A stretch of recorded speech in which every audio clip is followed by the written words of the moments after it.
벌써 시즌의 4번째 경기를 마무리 지었습니다. 이번 경기가 프리시즌 테스트 서킷으로 사용됐던 바레인 서킷에서 펼쳐졌는데 테스트 때의 결과와 현재의 결과가 어떻게 달라졌는지 이번 영상을 통해 살펴보겠습니다. 먼저 프리시즌 테스트까지만 해도 새로운 타이틀 스폰서의 힘을 받은 윌리엄스가 모든 팀을 통틀어도 우승권을 노릴 수 있지 않을까 했지만 앞선 3개의 경기에서 명확한 해답의 도출과 진행 과정에 어려움을 겪으면서 경기 시작 전까지 겨우 19포인트로 5위 자리에 머물러 있었습니다. 반면에 메르세데스는 작년 막바지에 힘이 빠진 것이 올해까지 이어지나 싶었지만 러셀의 뜻밖의 선전으로 꾸준히 많은 포인트를 챙기면서 75포인트로 2위 자리에 위치했습니다. 그렇다면 진짜 레이스와 비교해보기 위해 리뷰 시작하겠습니다. 프랙티스 세션입니다. 프랙티스 1은 무려 6명의 리저브 드라이버가 참가한 세션으로 일본 그랑프리에서 얼굴을 내비쳤던 히라카와 료가 2경기 연속으로 세션에 등장했습니다. 또한 페라리와 윌리엄스는 현재 포뮬러2에 참가 중인 브라우닝과 베가노비치를 세션에 참여시키면서 루키 드라이버 최소 참여 횟수 조건을 채우는 모습을 보여줬습니다. 전체적으로 탐색전을 벌인 결과가 비교적 느린 기록으로 나왔고 안토넬리는 파워 유닛의 문제로 인해 단 3개의 랩만 완성했습니다. 프랙티스 2부터 속도를 확연히 끌어올렸습니다. 다음날 같은 시간대에 펼쳐지는 퀄리파잉을 위해 모든 드라이버가 진심으로 달린 결과 또다시 맥라렌이 세션의 최정상에 올랐으며 2위와 3위의 격차가 많은데 3위 이하로는 촘촘하게 붙어있던 기록에 퀄리파잉의 랩 완성도에 따라 결과가 갈릴 것으로 예상했습니다. 프랙티스 3와 퀄리파잉이 펼쳐지는 토요일은 기상 상황이 그닥 좋지 않아서인지 눈에 띄는 기록을 뽑은 드라이버는 없었습니다. 그런 와중에 홀켄버그의 차량 시동이 꺼지면서 트랙 바깥에 차를 세웠고 의도치 않게 30분이라는 시간이 남기고 세션을 이탈했습니다.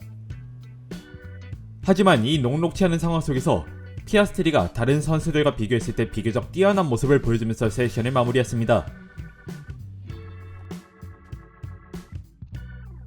Q1입니다. 기본적으로 어둠이 깔린 트랙에서 노면의 온도가 떨어지길 기다리는 선수들의 모습이 보였습니다. 아시아와는 다르게 최대한 늦게 시작하면서 이점을 취하려는 팀이 줄을 잃었고 실제로 트랙에 러버가 깔릴수록 기록의 향상이 이뤄지는 것을 볼 수 있었습니다. 또한 작년의 폴 포지션 기록에 훨씬 못 미치는 기록이 1위에 자리 잡았고 로슨 차량의 DRS가 열렸다가 곧바로 닫힌 어이없는 상황이 펼쳐지면서 로슨은 힘쓸 새도 없이 탈락권에 머물렀습니다. Q1 탈락자는 알본, 로슨, 볼톨레토, 스트롤, 베어만입니다. Q2입니다. 본격적인 플라잉 랩에 돌입하기 시작함과 동시에 이번 코너를 빠져나가는 오콘이 사고를 냈습니다. 베테랑 선수들도 작은 실수가 빈번하게 일어나는 2번과 3번 코너인데 심한 스냅이 걸리면서 손 쓸 새 없이 그대로 베리어로 돌진하고 말았습니다. 그렇게 맥라렌이 Q2에서도 좋은 모습을 보여줬고 메르세데스 역시 크게 뒤처지지 않는다는 것을 증명했지만 오히려 베르스타펜도 르클레르도 아닌 가슬리가 두 팀 사이에 끼어들면서 갑자기 급성장한 알핀에 희망의 불씨를 지펴줬습니다. 그리고 레드불의 두 드라이버가 모두 탈락권에서 허덕였고 두한과 하자르가 아쉽게 밀려나 Q2에서 세션을 마감지었습니다. Q2 탈락자는 두한, 하자르, 홀켄버그, 알론소, 오콘입니다. Q3입니다. 정말 오랜만에 레드불의 세컨드 드라이버가 Q3에 진출했고 알핀의 가슬리가 Q2에서 무려 3위의 기록으로 진출하게 된 세션입니다. 하지만 대부분의 드라이버가 Q2에 조금씩 못 미치는 기록을 작성했고 특히 베르스타펜은 브레이크에 문제가 생겨 첫 플라잉 랩을 말 그대로 망치고 말았습니다.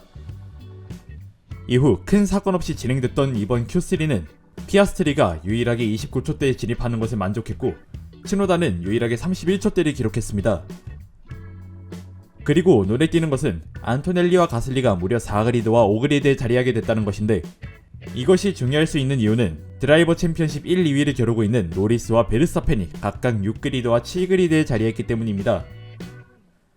그렇게 피아스트리가 중국 그랑프리에 이어 시즌 2번째 폴 포지션을 차지했다는 소식을 마지막으로 하루를 마무리했습니다. 바레인 서킷이 출발 그리드가 크게 중요하지 않다고는 하지만 메르세데스의 두 선수가 Q2에 있었던 지시 불이행건으로 인해 1그리드 페널티를 부여받은 채로 레이스를 시작했습니다. 오프닝 랩부터 노리스가 그리드 정렬 실수로 인해 5초 페널티를 받으면서 시작했지만 그와는 별개로 엄청난 스타트로 시작과 동시에 3명의 선수를 초월하면서 3위까지 올라갔습니다. 또한 베어만과 오콘도 스타트가 굉장히 빨랐고 특히 베어만은 20그리드에서 15위까지 한 번에 뛰어올랐습니다. 안토넬리의 레이트 브레이킹으로 만들어낸 놀라운 초월을 필두로 해밀턴과 츠노다까지 사인치를 잡아냈고 이후에는 선수들이 차례차례 피트인하기 시작했습니다. 프랙티스 세션부터 정보가 부족했던 하드 타이어를 일부 선수들이 끼우고 나왔고 특히 베르스타펜이 상위권에서 버티기 힘들어하는 모습을 보여주면서 안토넬리에게 너무나도 허무하게 순위를 내주고 말았습니다. 그렇게 이른 시간에 두 번째 피트스탑을 진행하는 베르스타펜인데 하루에만 세 번째 실수가 발생한 레드불의 피트인 과정이었고 결국 20위까지 밀려났습니다. 그리고 추월이 자주 일어나는 서킷인 만큼 충돌 장면도 몇 개 있었는데 그중 츠노다와 사인스가 부딪히면서 사인스의 사이드 포드가 완전히 파손되는 사고로 인해 트랙에 크고 작은 파편들이 떨어졌습니다. 그렇게 혼란스러운 상황 속에서 완전히 재정비가 되는 세이프티카가 등장했습니다. 하지만 선수들이 선택한 타이어를 보는 순간 재정비라는 생각보다는 오히려 머리가 복잡해지는 상황이 될 법한데 특히 소프트를 선택한 선수들은 20랩이 넘는 시간 동안 버텨야 한다는 압박감이 존재했습니다. 그러나 압박감이 선수가 아닌 다른 데로 옮겨갔는지 러셀 차량 하단에 있는 타임 텔레메트리 기계가 고장이 나는 사건이 발생하고 여기서부터 본격적인 대공황이 찾아왔습니다. F1 공식 홈페이지에서 볼 수 있는 라이브 타이밍을 포함해 중계화면에서 실시간 순위 변동이 되지 않았고 심지어는 각 팀에 전송되는 텔레메트리 정보까지 오류가 생겨 DRS 사용 가능 여부를 팀에서 직접 전달해야 했습니다.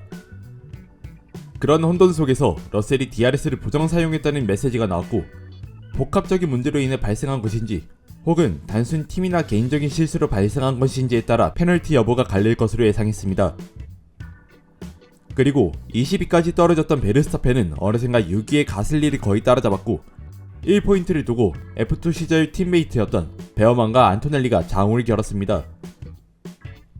이런저런 사투 끝에 유일하게 혼자 순위가 단 한 번도 바뀌지 않았던 피아스트리가 폴트윈을 차지했고 러셀과 노리스가 포디움에 함께 올라갔습니다.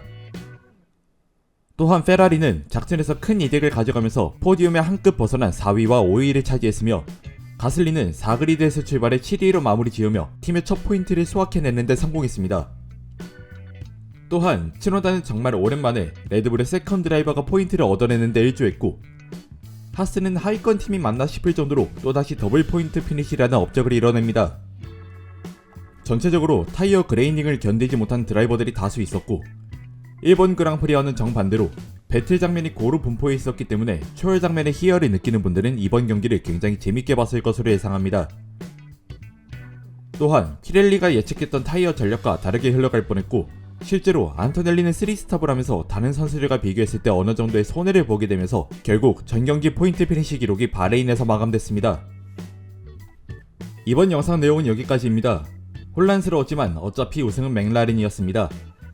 맥라렌이 피아스트리의 시즌 두 번째 우승을 필두로 컨스트럭터 순위에서는 압도적인 1위를 치고 나갔지만 드라이버 순위는 이번 경기처럼 혼돈을 휩싸이게 되었습니다.